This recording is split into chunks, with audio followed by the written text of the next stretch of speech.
and honest, it's also important not to gratuitously scream fire in a crowded theater and make people think they can't go outside and they need keep their kids inside, and we need to suspend civil liberties of different types, when it almost certainly will make no difference.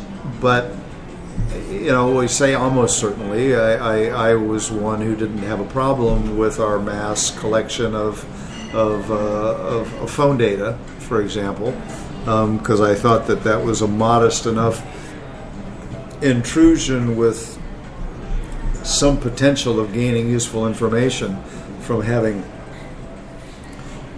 from having a massive database of of what phone numbers are calling what other phone numbers, and that and for how long, and how often, and when we find a bad phone number, we have the data to quickly figure out who that phone number is talking to and look for webs of connection. There is organized stuff that's out there in this country and in other countries. The individual bad actors are motivated by all sorts of things, and some of it is inspired by fame, their perceived fame, and this is this whole copycat phenomenon. There is one thought that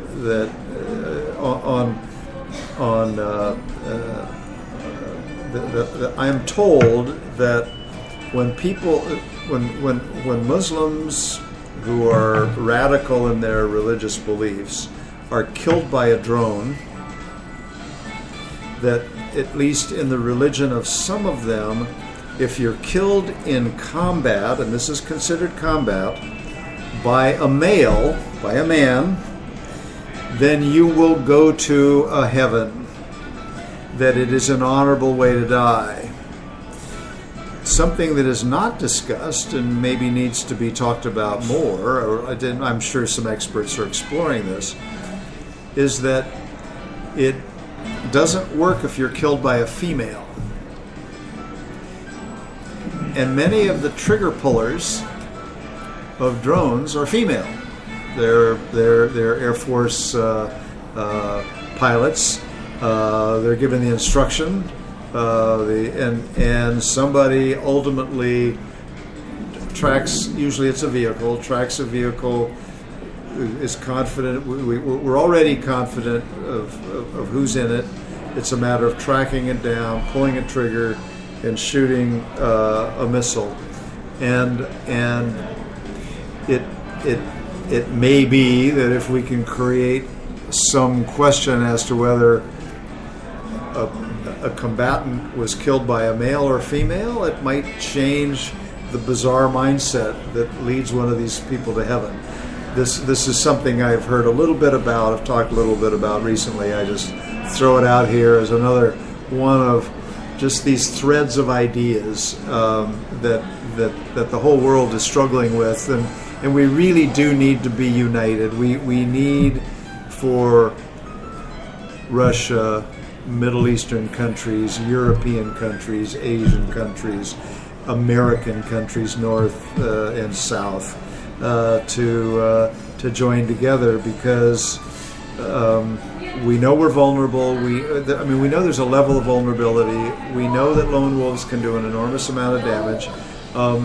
We know that there are forces out there encouraging people to do stuff, and we also know that in free societies where there's lots of guns around, and are going to be, we sadly have to live with the unpredictable nature of murderous terrorist actions. And I'll let that be the last word on that topic, which brings us to the final segment of our program. Tell me a story. Congressman Al. I have to disagree with Chuff's. This is his favorite part of the program. I hate this part of the program. And I never have one. If you hold tight, I might feed you an anecdote with mine. So if you want to hold tight and go last, I'll feed you with where I'm going. But Okay. Alan Moore. I don't hate this part of the program, but I find it a little bit bizarre that after a long conversation, now my favorite part of the program is like, what? But anyway, so Are you listening, Justin?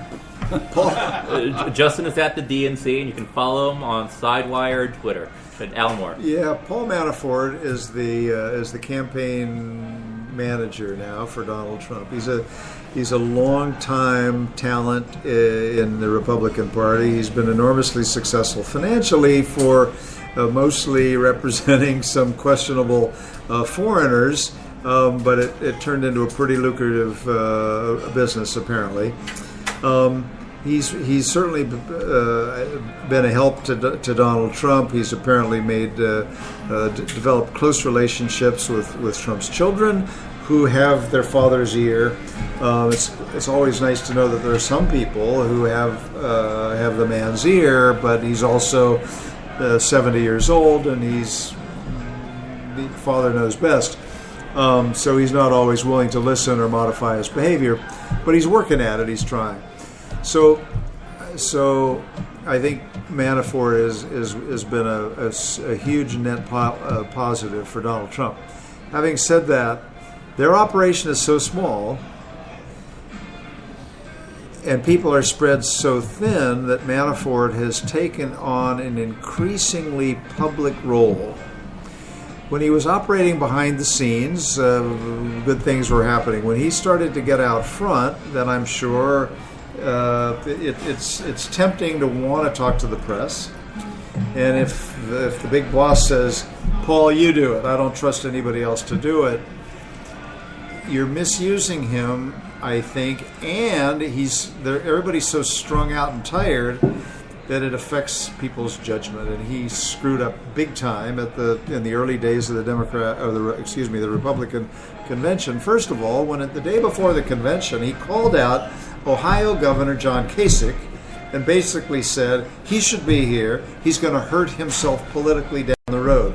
It was a fight they didn't need. It was a fight they shouldn't have had. It was a criticism that was completely unnecessary. There was nothing good or positive that could come from it.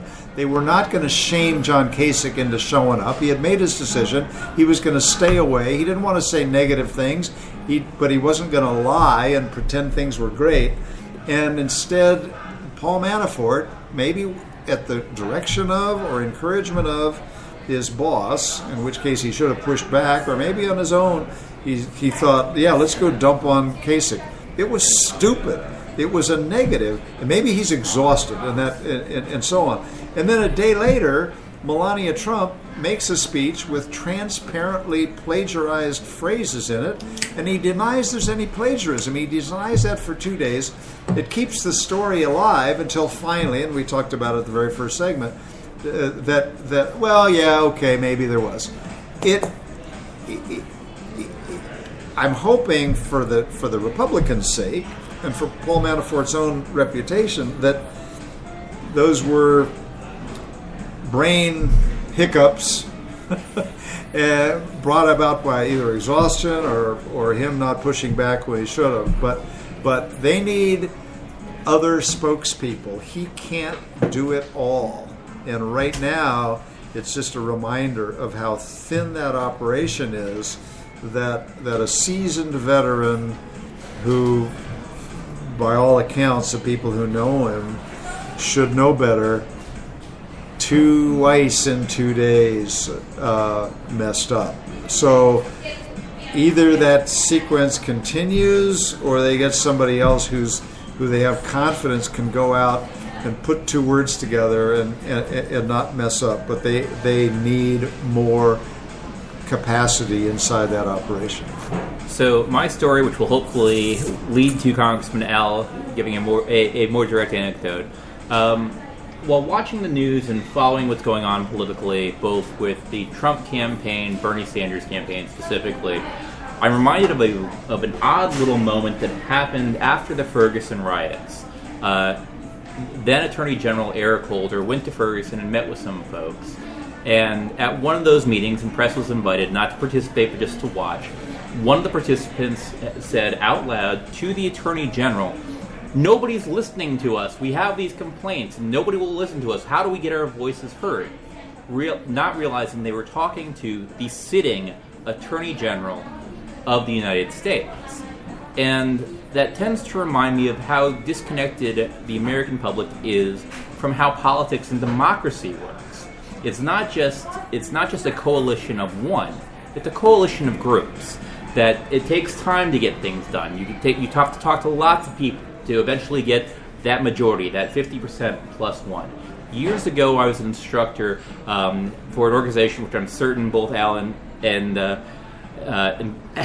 Congressman Al have dealt with when on their works on the Hill, the Close-Up Foundation. I was an instructor there. That I also came to DC as a student on the front end of a simple little initiative.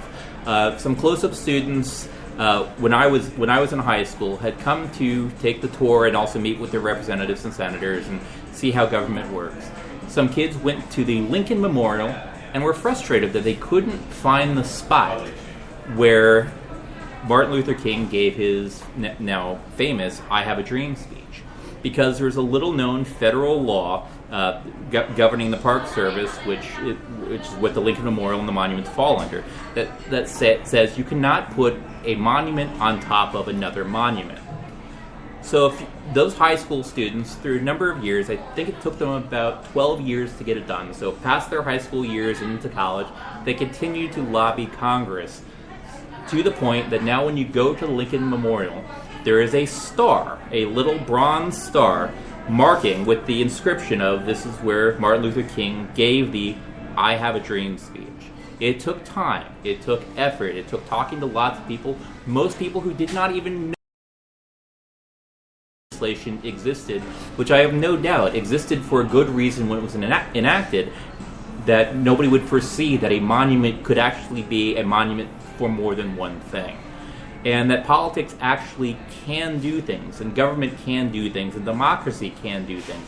But it takes time. It's not just simply a temper tantrum of the moment. It's focused, it takes energy, it takes coalitions, it takes getting those conversations to take place. And by the time enough people, a majority of both chambers of Congress, said, "Hey, this is actually a good idea. This is a piece of American history. Yeah, we can amend the law to make this one little thing allowable." And it happened. It seems like an insignificant thing, but I promise you, in every American history book, that speech is made note of. And millions of people who come and visit the nation's capital want to see where this took place. It might seem like a small thing, but it's a small thing that took effort, and it took effort of a lot of people to do. And that's why I'm leading to you, Congressman Al. You must have had people that you represented in your district who'd come to you with issues that they thought they would never be heard on, that they eventually, when they talked to you, when you had a town hall meeting or a breakfast or a lunch, that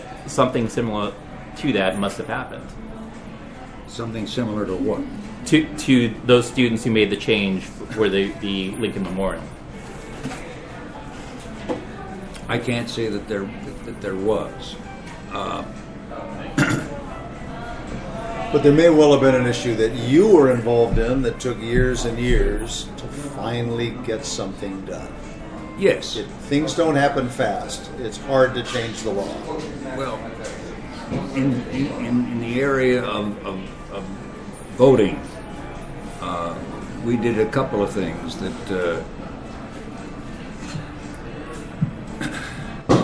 that protected and expanded the ability of people to vote, and it was resisted. But let me move to one other thing I would like to pick up on, which I have forgotten in the process of trying to figure out where you were going to point it to me, and I can't answer it. It will be back. That said, I'm sure it'll come to him at 5 minutes after we're off the air. But on behalf of Congressman Al Swift, Alan Moore and myself, Dan Lipner, and